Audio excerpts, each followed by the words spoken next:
ক্ষমতায় আসার পরে তত্ত্বাবধায়ক সরকার ক্ষমতায় দেওয়ার পরে বাংলাদেশের মানুষের তো আর নির্বাচন চাওয়ার কথা নয়, ওনারই বলার কথা। একটা অন্তর্বর্তীকালীন সরকার, তার কাজটা কিন্তু অত্যন্ত সংক্ষিপ্ত ছোট সময়ের জন্য তাকে দেওয়া হয়েছে। তার মূল কারণটা হলো এদেশের মানুষ যে কারণে রক্ত ঝরিয়েছে, যে কারণে মানুষকে খুন করা হয়েছে, প্রায় 5,000 মাইল খালি করা হয়েছে।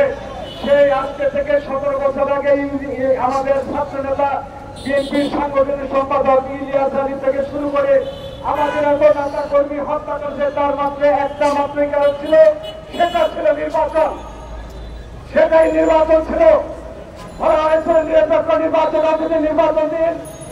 এখন খালেদা জিয়ার অপরাধ ছিল, এখন খালেদা জিয়া বলেছিলেন আমি কোন রকম নির্বাচন আবার ফর্মুলা বিশ্বাস করি না, আমি চাই একটি তত্ত্বাবধায়ক সরকারের অধীনে নির্বাচনে নির্বাচনে দেশের জনগণ ভোটকে থেকে ভোট দিয়ে তাদের নেতা তারা নির্বাচিত করতে পারবে। এটাই ছিল খালেদা জিয়ার অপরাধ।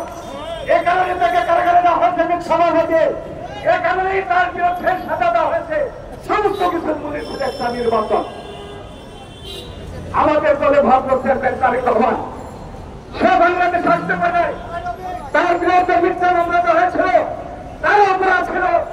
এই মায়ের খাল এগুলো দেশের জনগণের পক্ষে জনগণ চায়, সেটাই ছিল একটি তত্ত্বাবধায়ক সরকারের অধীনে নিরপেক্ষ সরকারের অধীনে একটি নির্বাচন।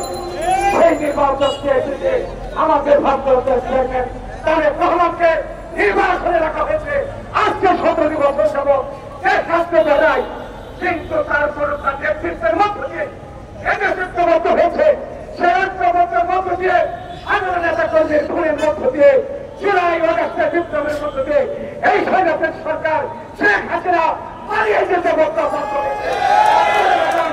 আদর্শ ফর্মুলা বাংলাদেশ জাতীয়তাবাদী দল অথবা তারেক রহমানের নেতৃত্বে যে 64 দল ঐক্যবদ্ধ হয়েছিলেন, সেই ঐক্যবদ্ধের ফসল স্বরূপ ছাত্র জনতার বিপ্লবের মধ্য দিয়ে তারেক রহমানের নেতৃত্বে এই হাসিনা এমন সরকারের পতন ঘটেছে।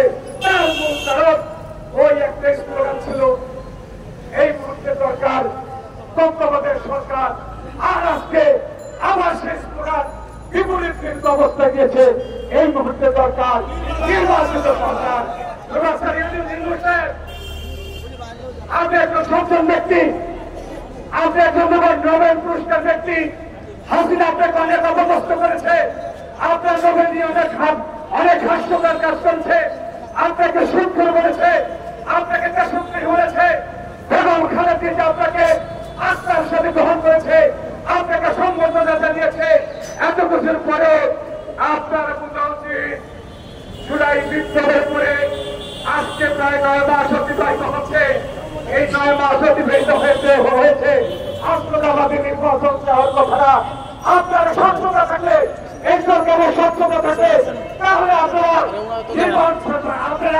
দ্রুত নির্বাচন দিয়ে জাতীয় নেতৃবৃন্দের হাতে, দেশের জনগণের হাতে আজকে আমাদের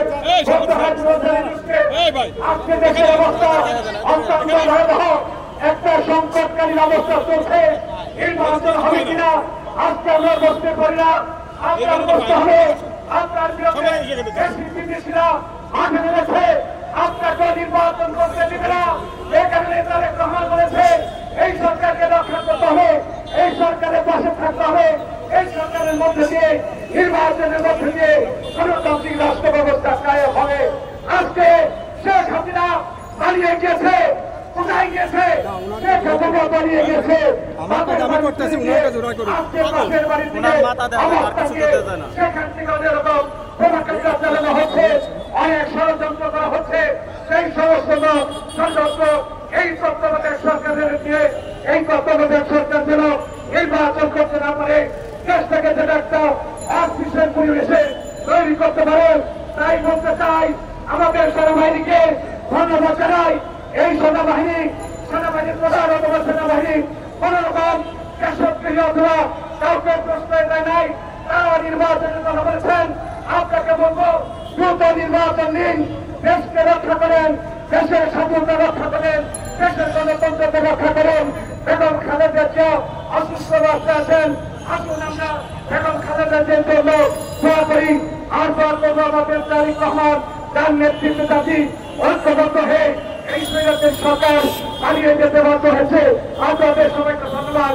আসসালামু আলাইকুম।